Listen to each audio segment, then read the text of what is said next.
A private jet worth tens of millions of dollars sat dead on the runway after 3 years of failed repairs. When every expert in the industry had given up, a single father named Gabriel Carter was hired as a last resort.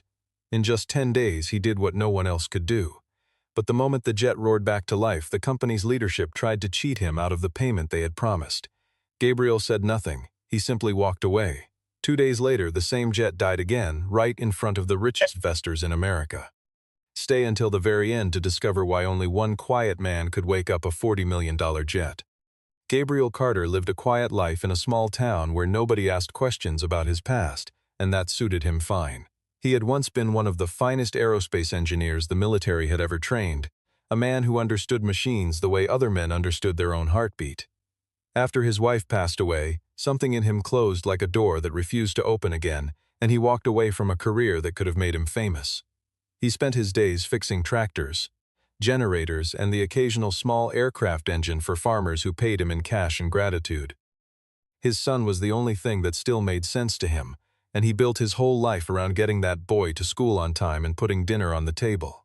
In the circles where engineers still whispered legends, his name had faded into something close to myth, remembered by a few, doubted by many, and forgotten by most. He kept a single drawer in his workshop filled with old certifications and faded photographs from a career that felt, most days, like it belonged to a different person entirely. His neighbors knew him only as the quiet man who could fix anything with an engine, never suspecting the depth of what he had once been capable of designing.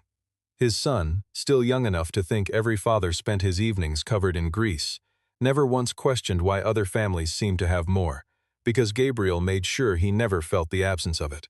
There was a discipline to the smallness of his life, a deliberate choice to stay invisible after losing the one person who had once made visibility feel safe.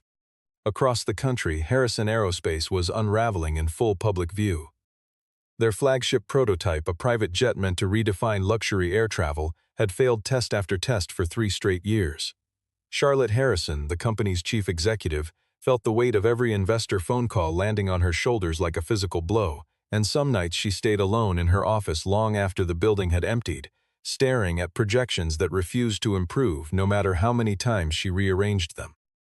Her chief operating officer, Ryan Mitchell, pushed harder every week, desperate to force the jet into a public demonstration regardless of the risk, treating every setback as someone else's failure rather than a problem the whole team needed to solve together.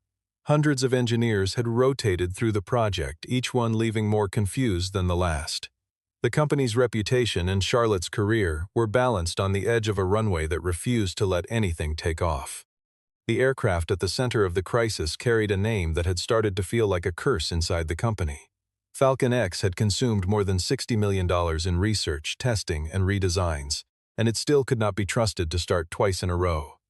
The engines would fire, hum with promise for a few seconds, and then shut down without warning, leaving engineers staring at screens full of numbers that told them nothing useful. Specialists from 3 different manufacturers had examined the aircraft, each presenting a new theory, and each theory eventually collapsing under its own weight. Reporters had started writing about Falcon X as a symbol of corporate excess and engineering failure, and every headline cut a little deeper into Charlotte's resolve. Major investors, including a soft-spoken but formidable man named Aaron Foster, began openly discussing the possibility of pulling their money out entirely. Within the engineering division, morale had collapsed almost as thoroughly as the aircraft's reliability, with several senior staff quietly updating their resumes in anticipation of layoffs they assumed were coming. Charlotte spent her nights reading projection models that all pointed toward the same grim conclusion, that the company could not absorb another failed demonstration without losing its remaining credibility entirely. Ryan, meanwhile, treated every crisis meeting as an opportunity to position himself as the only person in the building still thinking clearly, even as his own suggestions grew increasingly reckless. He pushed for a public demonstration before the underlying flaw was even understood, arguing that confidence alone might be enough to calm the markets, a strategy that quietly horrified the few engineers brave enough to question it aloud. Inside a tense boardroom, Ryan finally suggested something nobody wanted to hear, which was bringing in one outside expert as a final attempt before the entire project was shut down for good. Jessica Brooks, the head of the technical team, spoke up with a name that made several people in the room raise their eyebrows. She mentioned Gabriel Carter, A man some of the older engineers vaguely remembered from years earlier, a man with no corporate affiliation and no flashy credentials displayed anywhere online. Ryan laughed at the suggestion, calling it a desperate grasp at a ghost story, and several junior staff members snickered along with him. Charlotte, exhausted and out of options, overruled the laughter and agreed to one meeting, telling herself it could not possibly make things worse than they already were. Jessica left that meeting with a phone number scribbled on a torn piece of paper and a strange, stubborn hope she could not quite explain. Gabriel arrived at Harrison Aerospace driving an old, dented pickup truck that had clearly seen better decades, parking it awkwardly between two luxury vehicles that probably cost more than his entire neighborhood. The security guard at the gate assumed he was a delivery driver and almost sent him around to the loading dock before Jessica rushed out to intercept the mistake. Ryan made no effort to hide his disdain, greeting Gabriel with a smirk and a remark about hoping he had brought his own tools, since the company certainly was not paying for amateur hour. A cluster of young engineers exchanged amused glances, clearly expecting this stranger to last about 20 minutes before admitting defeat. Gabriel said almost nothing in response, simply nodding and asking to be taken directly to the aircraft instead of to another conference room full of slideshows. He had heard variations of that same condescending tone for most of his career, back when uniforms and rank had at least forced people to pretend at respect, and he had long since stopped letting it cost him any energy. The young engineers trailing behind Ryan exchanged glances that suggested they had already decided how this story would end, certain that confidence and credentials mattered more than whatever quiet instincts this stranger claimed to have. Jessica, walking a half-step behind the group, found herself unexpectedly curious about a man who seemed entirely unbothered by being underestimated. When he reached Falcon X, Gabriel walked around the fuselage slowly, running his hand along the metal the way someone might greet an old friend they had not seen in years. He refused the binder of technical reports that someone tried to hand him, explaining quietly that paper rarely told the truth about a machine the way the machine itself did. For hours he simply observed, listening to test runs, watching gauges and occasionally crouching beneath the engine housing with a small flashlight clenched between his teeth. The other engineers grew restless, certain they were watching an old man waste an afternoon on theatrics rather than actual diagnostics. Then, almost as an afterthought, Gabriel pointed to a single wiring junction near the rear sensor array and asked when it had last been modified, a question nobody in the room could immediately answer. Jessica felt something shift inside her chest, a flicker of recognition that this man might be seeing something the rest of them had walked past 1,000 times without noticing. By the end of that first day, Gabriel agreed to take on the project under one condition, which he insisted be put in writing before he touched another bolt. If he successfully repaired Falcon X, the company would pay him $500,000. A figure Ryan scoffed at, but Charlotte ultimately approved out of sheer desperation. The contract was signed, dated, and filed, with Charlotte's own signature directly beneath Gabriel's steady handwriting. Ryan watched the signing with thinly veiled contempt, already privately convinced this stranger would fail just like everyone before him. He made a quiet remark to a colleague afterward, predicting that Gabriel would last perhaps a week before quietly disappearing with an excuse about scheduling conflicts. Gabriel folded his copy of the contract, slid it into his jacket pocket, and walked back toward the hangar without another word, already thinking about wiring diagrams instead of money. Over the following days, Gabriel dismantled portions of the aircraft that previous teams had never bothered to touch, ignoring the standard diagnostic checklist that every other engineer had followed religiously. He worked alone for long stretches, occasionally asking Jessica pointed questions that revealed he was thinking several steps ahead of everyone else in the building. The deeper he dug, the clearer it became that the failure had nothing to do with the engine itself, despite years of attention focused there.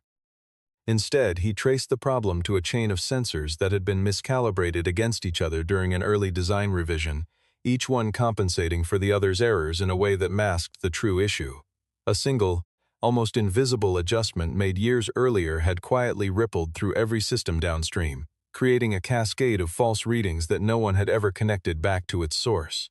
Hundreds of engineers before him had treated the symptoms one at a time, chasing whichever warning light flashed loudest, never stepping back far enough to see the larger pattern. Gabriel spent an entire night tracing that single design revision backward through years of maintenance logs, cross-referencing dates against test failures that everyone else had assumed were unrelated incidents. What he found unsettled even him, a quiet confirmation that the very same flaw had been visible in the data for years, hiding in plain sight because no one had ever been willing to question the original design itself. He sketched the entire sensor relationship by hand on a whiteboard, refusing to rely on the company's own diagrams, which he suspected had inherited the same blind spot that caused the problem in the first place. Jessica stood beside him as he worked, watching connections emerge that she had spent 3 years failing to see, and feeling something close to embarrassment mixed with genuine awe. She began keeping her own notes that night, telling herself quietly that whatever happened with this contract, she would never again let a problem this important rest entirely on one overworked outsider's shoulders alone. Ryan grew increasingly impatient as the days passed without a dramatic announcement, convinced Gabriel was simply stalling to justify a paycheck the company could not really afford. He complained to Charlotte daily, insisting they cut their losses and find someone more conventional before the investors lost what little patience remained. Charlotte, however, found herself quietly impressed by Gabriel's calm precision, even as the pressure from her board grew heavier with each passing hour. Jessica became Gabriel's most vocal defender in every meeting, explaining to skeptical executives that what looked like inaction was actually the most thorough diagnostic the aircraft had ever received. When Gabriel finally requested 72 more hours to complete a critical phase of the repair, Ryan exploded in frustration, but Charlotte, against her own instincts toward caution, granted the extension anyway. The investors delivered an ultimatum that arrived like a verdict rather than a request, stating plainly that if Falcon X failed one more public demonstration, the entire project would be terminated immediately. Gabriel worked through the nights that followed, fueled by little more than black coffee and a stubborn refusal to leave anything unfinished. Nobody else in the building, including Jessica, knew exactly what he was doing at any given moment, since he had stopped explaining each step in detail. Behind closed doors, Ryan quietly assembled a file of memos and emails designed to shift blame onto Gabriel should the repair ultimately fail, protecting himself regardless of the outcome. Charlotte barely slept those final nights, pacing her office and rehearsing apologies to a board of investors she was not yet sure she would need to give. On the last evening before the deadline, Gabriel finally stepped back from the open engine bay, wiped his hands on a rag, and told Jessica simply that it was time to test it in the morning and that the entire company would be waiting to see if he was right. He did not sleep that night, choosing instead to sit alone in the empty hangar, running through every connection in his mind one final time, the way he used to check his work before sending soldiers up in aircraft that could not afford a single mistake. Somewhere across town, his son was asleep at a neighbor's house, unaware that his father's quiet, ordinary life was about to collide with cameras, headlines, and a boardroom full of people who had underestimated him from the very first handshake. Charlotte, too, found herself unable to sleep, staring at the ceiling of her office and wondering whether she had just gambled the last of her company's credibility on a man nobody else had believed in. When morning arrived, the lead test pilot, Connor Blake, climbed into the cockpit with the same guarded skepticism he had carried through every failed attempt over the past 3 years. He ran through the startup sequence slowly, half expecting the familiar shudder and silence that had haunted this aircraft for so long. Instead, the engines caught cleanly and held steady, settling into a smooth, confident hum that filled the hangar like something almost alive. The instrument panel lit up with numbers that exceeded every benchmark the engineering team had set, and Connor's hands tightened on the controls not from fear but from disbelief. Falcon X taxied onto the runway, accelerated without hesitation, and lifted into the sky in a takeoff so clean that several engineers on the ground later admitted they had stopped breathing entirely. Inside the control room, decades of frustration broke apart all at once into shouting, applause, and at least one engineer openly weeping into his coffee. Charlotte stood at the window watching the jet climb, feeling something loosen in her chest that she realized had been tight for years. News crews who had once mocked the company's repeated failures now scrambled to cover its sudden, stunning success. Aaron Foster called Charlotte within the hour, his earlier threats of withdrawal replaced by enthusiastic talk of expanding his investment instead. The company's valuation surged overnight, erasing months of negative headlines in a single triumphant flight. Through all of it, Gabriel stood quietly near the hangar doors, arms crossed, watching the jet circle back toward the runway with the satisfied expression of a man who had simply finished a job he set out to do. Jessica caught his eye across the crowded hangar and offered a small nod of gratitude, which he returned with nothing more than the faintest hint of a smile.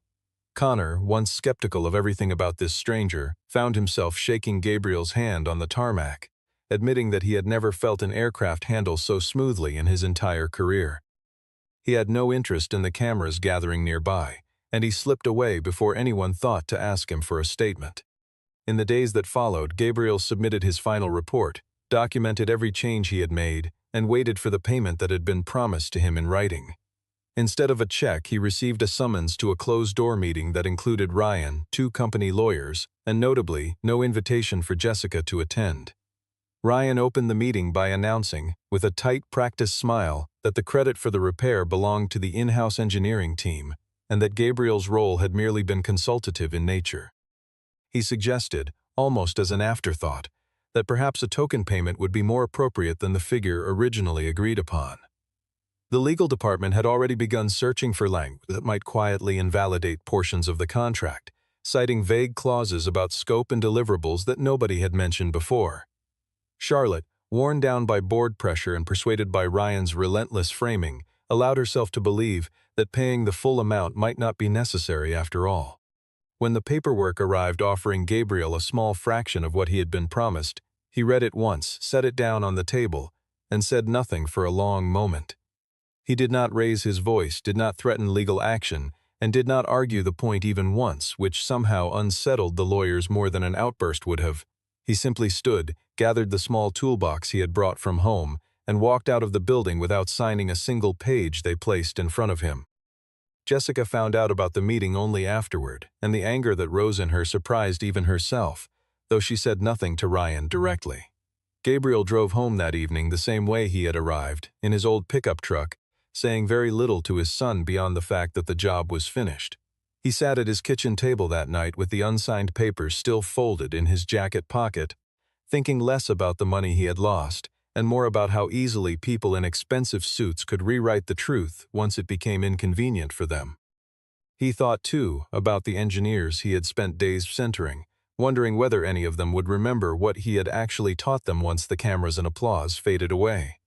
There was no satisfaction in being right about how the meeting would end, only a familiar, tired confirmation of something he had learned long before he ever set foot in that hangar. The company, for its part, considered the matter closed, certain that a quiet exit meant a problem that had simply gone away. 2 days later, Harrison Aerospace prepared for a public demonstration meant to cement Falcon X's comeback in front of its most important investors. Ryan stood near the podium beaming with confidence, telling reporters and shareholders alike that the project's success belonged entirely to the dedication of his internal team. Connor climbed into the cockpit once more, ran through the same startup sequence that had worked flawlessly just days earlier, and waited for the familiar reassuring hum of the engines. Instead, there was nothing but silence, followed by a string of error messages flashing red across every screen in the cockpit. Engineers rushed the runway, checking connections, restarting systems, and trying every fix they could remember, but the aircraft refused to respond to any of it. Ryan's confident expression dissolved into something closer to panic as the silence stretched on in front of cameras that were very much still rolling. Somewhere near the back of the crowd, Jessica felt a cold, creeping suspicion settle over her, a feeling that whatever had gone wrong was not random at all, but the direct result of someone tampering with a system they never truly understood.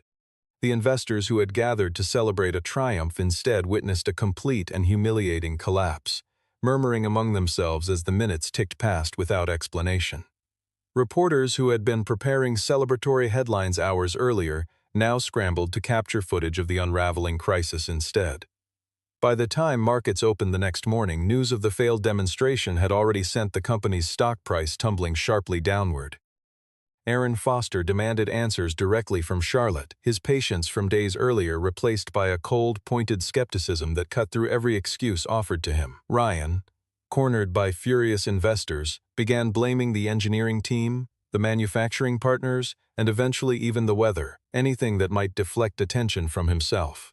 Engineers worked desperately through the night trying to reverse whatever had changed, but each attempted fix seemed to make the system more unstable rather than less. Somewhere in the chaos, a junior technician quietly admitted to a colleague that he had made a few adjustments at Ryan's request shortly after Gabriel left, though he kept that detail far from anyone in a position of authority. The hangar, once filled with celebration, now felt like a hospital waiting room, full of frightened people pretending they understood far more than they did. Reporters camped outside the gates filed updates every hour, each one more damaging than the last, transforming what should have been a triumph into a very public unraveling.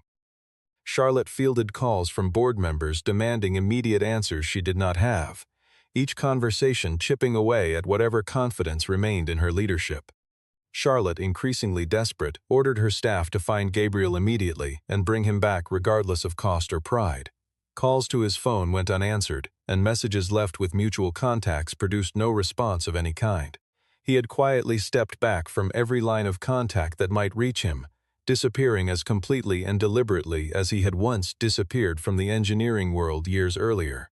Jessica watched the chaos unfold around her with a growing sense of dread that had nothing to do with the falling stock price. She began to suspect, quietly at first and then with increasing certainty, that nobody at the company actually understood what Gabriel had done to fix the aircraft in the first place. If that was true, she realized, then whatever had broken it again might be something only he could undo. Refusing to wait for official channels to produce results, Jessica took matters into her own hands and began tracing whatever scraps of information she could find about Gabriel's whereabouts. An old colleague eventually pointed her toward a small town a few hours away, home to a modest workshop attached to a house with a basketball hoop bolted above the garage door. She found Gabriel exactly where the description suggested, elbow deep in the engine of someone's aging sedan, looking entirely unbothered by the chaos he had left behind at Harrison Aerospace. The workshop smelled of motor oil and cut grass, and a half-finished bicycle leaned against the far wall, clearly a project being slowly assembled for his son's upcoming birthday. Jessica stood awkwardly near the doorway for a moment, suddenly aware of how strange it felt to track down a man who had simply wanted to be left alone after being treated so unfairly. When she explained what had happened during the demonstration, his expression remained calm, almost unsurprised, as though he had been quietly expecting this outcome all along. He told her plainly that he had not sabotaged anything, and that the failure she was describing had a far simpler explanation than anyone back at the company seemed willing to consider. Jessica pressed him for details, sensing that whatever he knew might finally make sense of days that had otherwise felt completely senseless. Gabriel explained that after he had been denied his promised payment, Ryan had grown anxious to claim sole credit for the repair before the next major showcase. In an effort to make the fix appear entirely the work of internal staff, Ryan had quietly authorized small adjustments to several calibration settings that Gabriel had originally configured with extreme precision. Those settings had been deliberately interconnected, balanced against one another in a way that allowed the entire system to function as a coordinated whole rather than a collection of separate parts. Altering even one value without understanding the full relationship between them was enough to throw the entire balance into chaos, exactly the kind of cascading failure that had plagued the aircraft for years. Gabriel had warned, in his original documentation, that nothing in the system should be modified without his direct involvement, a warning Ryan had apparently dismissed as unnecessary caution from an outside contractor. He had not lifted a finger to cause the failure himself. Yet he had known, the moment he learned of the unauthorized changes, exactly what the result would eventually be. He told Jessica, almost gently, that he had spent years building things meant to keep people safe, and that watching someone treat that kind of precision so carelessly, purely to claim credit, was the part that bothered him most. It was not anger that kept him away, he explained, but a quiet refusal to keep rescuing people who had no intention of valuing the work once it was done. Jessica realized, listening to him speak, that this was never really about the $500,000 at all, but about a lifetime of being overlooked by people who mistook humility for weakness. Jessica sat with that information for a long moment, feeling the full shape of what had happened settle over her like a held breath finally released. She told Gabriel that the engineers back at the company were innocent in all of this, working desperately through sleepless nights to fix a problem they had never created. Gabriel acknowledged that much was true, admitting he felt for the young engineers caught in the middle of a mess born from someone else's greed and carelessness. Still, he refused to simply return and quietly fix things again, explaining that doing so would only let the people responsible escape consequences once more, exactly as they had after his first contract was ignored. He told Jessica that he would consider coming back only if the company was willing to acknowledge, openly and honestly, exactly what had happened and why. Jessica nodded slowly, already turning over in her mind how she might convince a boardroom full of frightened executives to finally tell the truth. Back at Harrison Aerospace, Jessica requested an emergency meeting with Charlotte and presented everything she had uncovered, including internal emails she had managed to retrieve from the company's own servers. The messages showed Ryan instructing a junior technician to adjust specific calibration values shortly after Gabriel's departure, explicitly framing the request as a way to demonstrate independent competence before the investor demonstration. Charlotte read through the exchanges in silence, her expression shifting from disbelief to a quiet, simmering anger directed squarely at the man she had trusted to manage daily operations. Aaron Foster, invited into the meeting once the evidence became clear, did not bother hiding his fury, demanding immediate accountability from everyone seated at the table. The board convened an emergency session that same afternoon, voting unanimously to open a formal investigation into Ryan's conduct throughout the entire Falcon X project. Lawyers who had once worked to find loopholes in Gabriel's contract now combed through Ryan's correspondence instead, building a timeline that left little room for denial. Several engineers who had quietly suspected something was wrong after the failed demonstration came forward voluntarily, eager to clear their own names once they understood the truth. Charlotte, facing her own reflection in the glass walls of the conference room, admitted quietly to Jessica that she had let pressure and convenience cloud judgment she should have trusted from the very beginning. She thought back to the moment she had signed Gabriel's original contract, remembering how certain she had felt about the fairness of that agreement before fear and impatience eroded her resolve. Outside the boardroom, word of the investigation spread quickly through the building, and engineers who had spent weeks blaming themselves for the failure finally exhaled in collective, quiet relief. Several of them sought out Jessica afterwards simply to thank her, aware that her persistence had likely saved their reputations along with the company's future. Ryan was suspended from his position before the investigation even concluded, escorted from the building under the same cameras that had once captured his confident boasting. The company's stock continued to wobble, investors growing increasingly uncertain whether Harrison Aerospace could recover from a scandal layered on top of an already fragile reputation. Executives whispered among themselves about resignations, restructuring, and the very real possibility that the company might not survive the combined weight of technical failure and public dishonesty. Charlotte understood that one option remained before the board would be forced to consider shutting the project down entirely. Bringing Gabriel back was no longer simply a technical necessity, it had become the only path toward proving the company was capable of doing the right thing when it mattered most. With nothing left to lose and everything still to repair, Charlotte made the decision to go and find him herself. She arrived at Gabriel's workshop the following morning, leaving her usual entourage of assistants behind and driving herself for the first time in longer than she could remember. Gabriel looked up from beneath the same sedan he had been repairing days earlier, wiping grease from his hands as Charlotte approached without any of the polished confidence she usually carried into a room. She told him plainly that the company had wronged him, that she had allowed convenience and pressure to override a promise she had personally signed, and that there was no excuse worth offering for it. She placed a new contract on the workbench beside him, this one guaranteeing the full original payment, along with a public statement crediting him by name for saving the aircraft. Gabriel listened without interrupting, studying her face for any sign that this apology was merely strategic rather than sincere, the same way he might study a faulty gauge, looking for the small tell that revealed whether it could still be trusted. Charlotte spoke plainly about her own failures as a leader, admitting that she had spent so long managing investors and headlines that she had forgotten what it felt like to simply do right by the people who made her company function. She told him she did not expect forgiveness, only the chance to correct what could still be corrected, and she meant it in a way that surprised even her own assistants waiting outside in the car.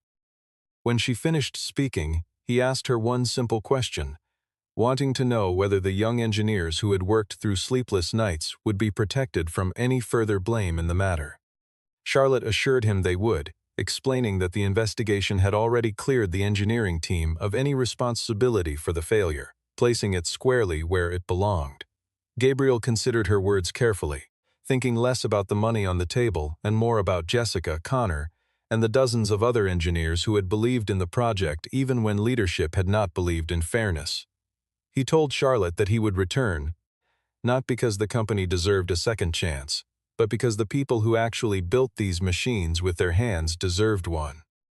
Charlotte nodded, feeling something close to relief mixed with the quiet humility of someone who had learned a difficult lesson far later than she should have. They shook hands over the workbench, an agreement sealed not with lawyers this time, but with two people finally choosing honesty over convenience. Gabriel packed his tools once more, told his son he would be away for a few more days, and drove back toward the company that had once tried to erase him. His son asked, with the simple honesty only children seem to manage, whether the people at that company had finally learned to say thank you properly, and Gabriel laughed for the first time in weeks, telling him that they were certainly trying. When he arrived at the hangar, the engineering team gathered around him with a mixture of relief and quiet shame, aware now of everything that had happened behind closed doors. Gabriel did not dwell on blame, choosing instead to walk them through the original calibration logic step by step, explaining the delicate relationships between each sensor in language they could finally understand. He showed them precisely how Ryan's unauthorized adjustments had disrupted that balance, turning a once stable system into something unpredictable and fragile. Jessica took careful notes throughout, determined that this knowledge would never again live solely inside one man's head where it could be dismissed or undervalued. Connor watched from the cockpit doorway, arms crossed, recognizing now that the calm stranger who had once seemed unremarkable was perhaps the most capable engineer he had ever worked alongside. Hour by hour, the team rebuilt what had been broken, this time understanding exactly why each adjustment mattered. On the morning of the rescheduled demonstration, tension hung over the hangar thicker than it had during any previous attempt, since everyone understood there would be no third chance if this failed.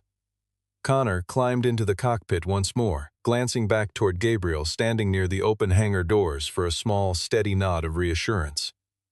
The engines ignited cleanly, settling into the same confident hum that had filled the room weeks earlier, and this time nobody dared celebrate until the aircraft was safely airborne. Falcon X climbed into a clear morning sky in front of investors who had come prepared for disappointment, their skepticism dissolving into stunned silence as the jet performed flawlessly through every maneuver. From the ground, the aircraft looked almost weightless, banking and climbing with a grace that made even the most hardened skeptics in the crowd lower their phones just to watch it with their own eyes. Charlotte stood beside Jessica near the runway, her hand pressed lightly to her chest, finally allowing herself to believe that the worst of this ordeal might actually be behind them. Aaron Foster watched from the observation deck, arms folded, before finally allowing himself a slow, satisfied smile as the aircraft banked gracefully over the runway. By the time Falcon X landed, the company had not only proven the aircraft could fly, it had proven something far more important about who it had chosen to believe. Engineers who had spent weeks doubting themselves now stood shoulder to shoulder, watching the jet roll to a stop with the kind of pride that comes only after surviving something together. Connor climbed down from the cockpit and walked straight toward Gabriel, extending a hand and admitting, in front of everyone watching, that he had been wrong to ever doubt him.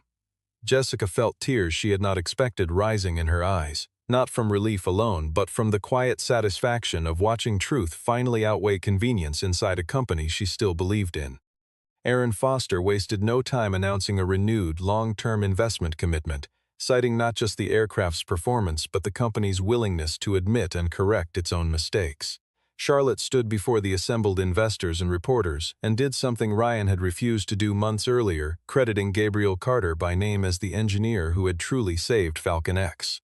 Cameras that had once captured Ryan's boastful claims now captured Gabriel standing quietly to the side, uncomfortable with the attention but unwilling to disappear before the truth had been spoken aloud. Reporters who approached him afterward found a man far more interested in discussing sensor calibration than personal recognition, deflecting most questions back toward the team that had rebuilt the aircraft alongside him. Jessica stood nearby, watching the moment unfold with quiet satisfaction, knowing that the credit finally rested where it had always belonged. For the first time in 3 years, the company's future felt steady rather than borrowed against tomorrow's uncertainty. In the weeks that followed, Ryan was formally terminated from the company, his departure accompanied by a brief statement that mentioned conduct unbecoming of his position without elaborating further. Harrison Aerospace underwent a quiet but thorough restructuring, introducing new oversight measures designed to ensure no single executive could again override safety-critical decisions for the sake of personal credit. Gabriel received every dollar originally promised to him, deposited without delay or argument, along with a formal written apology signed by Charlotte herself. The company offered him a senior advisory position with significant authority over future engineering decisions, a role that came with considerable salary and influence within the organization.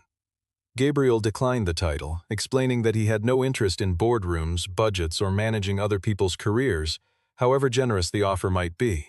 Instead, he accepted a narrower role as an independent technical consultant, free to choose his projects and free to return home to his son every evening without obligation. He negotiated only one additional condition into the new arrangement, insisting that any future contracts signed at Harrison Aerospace include clear, binding language protecting whoever did the work from ever again losing credit to whoever simply talked the loudest. Charlotte carried the experience with her long after the cameras stopped following the story, reflecting often on how close the company had come to losing everything over a decision rooted in convenience rather than character. She began making it a habit, in every major decision afterward, to ask not simply whether something was profitable, but whether it was something she could explain honestly to the people it affected most. Falcon X became more than a successful aircraft, evolving into a quiet symbol within the company of what honesty could rebuild after greed had nearly destroyed it. Industry publications eventually told the story themselves, describing Gabriel as the man who had saved a $40 million jet, and in doing so had saved a company from the worst version of itself. A few journalists tried to dig further into his past, hoping to uncover some dramatic military story behind his skill, but Gabriel declined every interview request with the same polite, immovable patience he had shown the entire time he worked at Harrison Aerospace. Jessica stayed in touch with him long after the story faded from headlines, occasionally sending photographs of new prototypes for his opinion, which he always gave honestly and without flattery. Connor, too, became an unlikely friend, stopping by the workshop on weekends just to talk about engines and to remind Gabriel that some lessons were worth more than any contract could measure. Gabriel read very little of that coverage, preferring instead to spend his evenings teaching his son how an engine actually worked, one bolt at a time.